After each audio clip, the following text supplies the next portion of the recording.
अंबाबाई मंदिरामध्ये शारदीय नवरात्रोत्सवाची तयारी सुरू झाली। देवस्थान समितीच्या वतीने पर्यटक आणि भाविकांसाठी आता मंडपाची उभारणी सुरू आहे। स्वच्छता मोहिमेमुळे मूर्तीचं दर्शन उद्या दिवसभर बंद ठेवण्याचा निर्णय घेण्यात आलाय आणि याचाच आढावा घेतला आमचे प्रतिनिधी सतेज औंधकर यांनी। पाहूया। 3.5 शक्तिपीठापैकी एक महत्त्वाचं पीठ म्हणून जगभर ओळख असणाऱ्या करवीर निवासिनी अंबाबाई देवीच्या शारदीय नवरात्रोत्सवाला येत्या 8 दिवसांमध्ये सुरुवात होणार आहे। या पार्श्वभूमीवरती पश्चिम महाराष्ट्र देवस्थान व्यवस्थापन समितीच्या वतीनं तयारीला वेग आला आहे। सध्या आपण आहोत मंदिर परिसरामध्ये आणि या ठिकाणचे आपण दृश्य दाखवण्याचा मी प्रयत्न करतोय।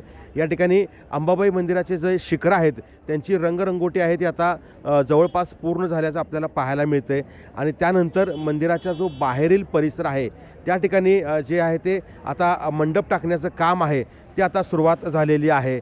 या ठिकाणी आपण या दृश्यातून पाहतोय की मंदिराचा जो पूर्व दरवाजा आहे त्या ठिकाणी बॅरिगेटिंग करण्यात आलेला आहे। शिवाय या ठिकाणी मंडप आहेत ते आता टाकण्याचं काम आहे ते युद्ध पातळीवरती सुरुवात झालेली आहे।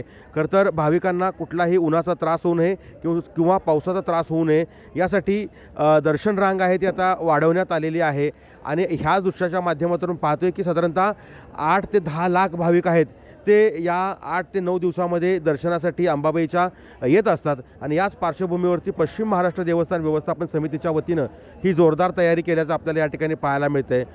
उद्या करवीर निवासिनी अंबाबाई देवीचं दर्शन आहे, गाभारा दर्शन आहे ते बंद राहणार आहे कारण गाभाऱ्यातील जे मूळ मूर्तीचा जो संपूर्ण भाग आहे त्याची स्वच्छता आहे ती उद्या केली जाणार आहे। शारदीय नवरात्रोत्सवाच्या पार्श्वभूमीवरती अगदी गर्दी वाढणार हे लक्षात घेऊन देवस्थान समितीच्या वतीने सर्वतोपरी उपाययोजना आहेत त्या या ठिकाणी करताना आपल्याला दिसून येत आहेत। सतेज औंधकर, लोकशाही मराठी, कोल्हापूर।